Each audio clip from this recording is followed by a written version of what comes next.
ძალაუფლების ორი ძირითადი ინსტიტუცია არსებობს, არა რევოლუციამდე ეს არის მეფე და ეკლესია. და მათი ძირითადი ამოცანა არის საკუთარი ხალხზე ძალადობა. და ამაში ახორციელებს ის თავის სულს.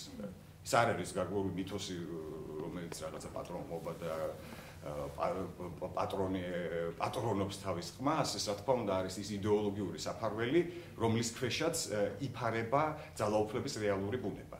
მაგრამ იმისათვის, რომ დაწყებული საფრანგეთის რევოლუციიდან დღემდე, ანუ 200 წელიწადზე მეტია გასული, მიდის მუშაობა იმაზე, რომ რაღაცნაირად ძალაუფლება მოვთოკოთ, მოვათვინიეროთ და მოვაქციოთ გარკვეულ კალაპოტში. სამწუხარო ის არის, რომ ჩვენ საზოგადოებამ ვერ შეძლო ამდენი ხნის განმავლობაში რეალური ალტერნატივი შეექმნა. ბოლო-ბოლო ელემენტარულად ლოზუნგების დონეზე, რა ერთ მხარესაც ჯოს, მეორე მხარესაც ჯოს. და ეს ერთ მხარესაც პატრიარქის ლოცვა კუთხება, მეორე მხარესაც პატრიარქის ლოცვა კუთხება. აი ეს უკვე არის ავტორიტარიზმის პირველი ნიშანი და უმთავრესი ნიშანი, რა. ჩვენ გვჭირდება ვიღაცისგან სანქცია, რომ ვთქვათ, ჩავატაროთ მიტინგი, გამოვთქვათ პროტესტი და ასე შემდეგ. ანუ ვიღაცამ უნდა გასცეს ამის სანქცია, ვიღაცამ უნდა ლეგალური ლეგიტიმაცია მისცეს შვედს პროტესტსაც კი.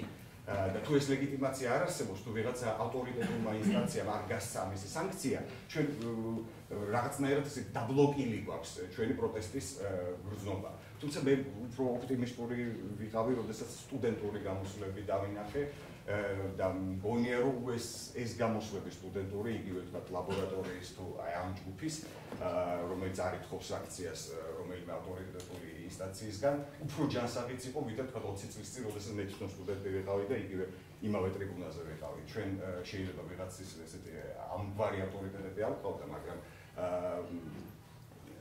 კონკრეტულ რეალურ მოთხოვნებს აკრებდნენ ესენი ჩვენგან გასვლით.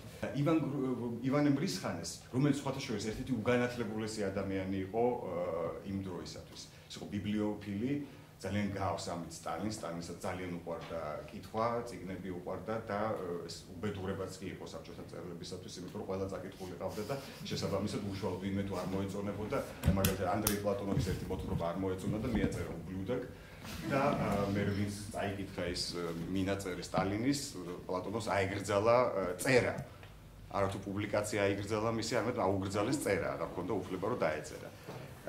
და აი ეს ამდენად განათლებულობა და კულტურულობა შესაბამისად, ანუ განათლებასთან ნაზიარებულობა, ან წიგნებთან ნაზიარებულობა არ გულისხმობს თავისთავად, რომ ადამიანი შეიძლება იყოს აუცილებლად ჰუმანისტი. ანუ უნდა მოხდეს კიდე რაღაცა სხვა, რომ ადამიანმა შეძლოს აი ამ მოძალადეობრივი ბუნების კალაპოტში მოქცევა.